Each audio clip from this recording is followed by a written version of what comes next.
ശരണ്യെ നമുക്ക് റെസ്ക്യൂ ചെയ്യാൻ പറ്റി. ശരണ്യ തിരിച്ചു വന്നു. ഷീസ് എ ബോൾഡ് ഗേൾ, എല്ലാം ഞാൻ സമ്മതിക്കുന്നു.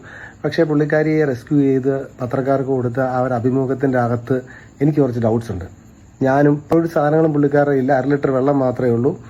അവിടെ വൈൽഡ് ആനിമൽസ് ഉള്ള ഏരിയ ആണെന്നറിയാം, വളരെ ഡേഞ്ചറസ് ആയിട്ടുള്ള ഏരിയ ആണെന്നറിയാം.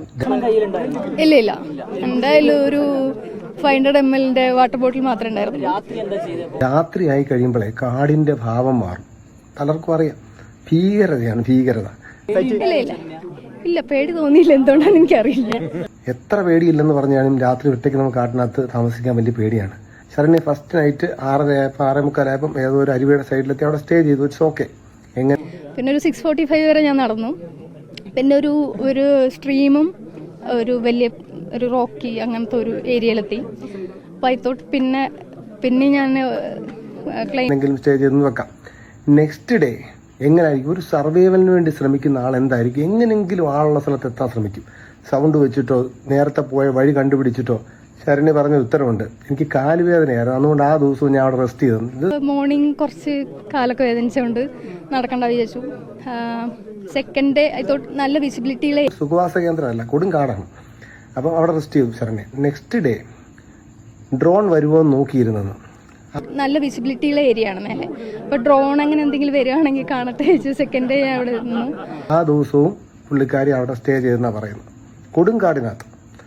3-ാമത്തെ ദിവസം പോകാൻ ശ്രമിച്ചപ്പോൾ മഴ പെയ്തു പോലും, ഡ്രസ്സൊക്കെ വെറ്റായിരുന്നു. അതുകൊണ്ട് പുള്ളിക്കാരി അവിടെ സ്റ്റേ ചെയ്തു. തേർഡ് ഡേ എൻ്റെ പ്ലാന് രാവിലെ 6 o'clock മേലത്തേക്ക് നടക്കുക എന്നായിരുന്നു. പക്ഷെ അന്ന് മഴ പെയ്തു നന്നായിട്ട്. ഉച്ചയ്ക്ക് മഴ പെയ്തു, വൈകിട്ടൊരു 1 hour കണ്ടിന്യൂസ് റെയിൻ ആയിരുന്നു. അപ്പോൾ എല്ലാം നനഞ്ഞു. അത് കാരണം പിന്നെ നെക്സ്റ്റ് ഡേ പ്ലാനും കൂടെ ഇതായി. ബിക്കോസ് രാത്രി ഉറങ്ങാനൊന്നും പറ്റിയില്ല, കംപ്ലീറ്റ് കോൾഡായിരുന്നു. പിന്നെ 4-ാമത്തെ ദിവസമാണ് നമുക്ക് കണ്ടെത്താൻ സാധിച്ചത്. ഒരിക്കലും ഒരു സർവൈവൽ ചെയ്യാൻ ശ്രമിക്കുന്ന ഒരാളുടെ മൈൻഡ് സെറ്റ് അല്ല ശരണ്യക്ക്. അതിനകത്ത് എന്തൊക്കെയോ മിസ്സിംഗ് ഡോട്ട്സ് ഉണ്ട്. അത് നമ്മൾ കണ്ടെത്തണം. കണ്ടെത്തിയില്ലെങ്കിലും കുഴപ്പമൊന്നുമില്ല. കാരണം പറയാൻ ഒരാൾക്ക് താല്പര്യമില്ലേ, നമുക്ക് പറയിക്കാനൊന്നും അതിൻ്റെ ആവശ്യമില്ല. ഓരോരുത്തരുടെ പേഴ്സണൽ റീസൺസ് ആണ്. പക്ഷേ ഇത് കണ്ടിരിക്കുന്ന എല്ലാവരും മണ്ടന്മാരാവരുത്. കാരണം ഒരുപാട് ട്രക്കിംഗ് ചെയ്താണ് ഞാൻ. ഒരുപാട് ട്രക്കിംഗ് ചെയ്യുന്നവർ എനിക്ക് അറിയുകയും ചെയ്യാം. അപ്പം അതിനകത്ത് ഒരുപാട് അറിയാത്ത ആൾക്കാരുണ്ട്. അവർ വിചാരിച്ചിരിക്കുന്നത് 3 ദിവസം ഈസിയാണ് കാട്ടിനകത്ത് സ്റ്റേ ചെയ്യാൻ, വളരെ സിമ്പിളാണെന്നാണ് വിചാരിച്ചിരിക്കുന്നത്. 3 ദിവസം ഭക്ഷണമില്ല, ഓർക്കണം.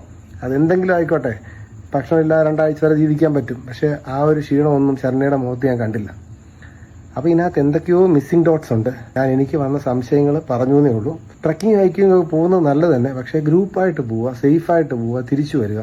ഏതെങ്കിലുമൊക്കെ അപകടം ഉണ്ടാകുന്നത് പോലെയല്ല നമ്മൾ ഒറ്റപ്പെട്ടു പോകുന്നത്. ഭയങ്കര ഭീകരമായിട്ടുള്ള അവസ്ഥയാണ്. തിരിച്ചു വരുമ്പോൾ നമുക്കൊരു റിലീഫുണ്ട്.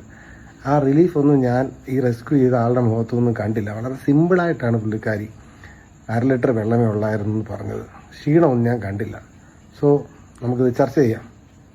Open to U.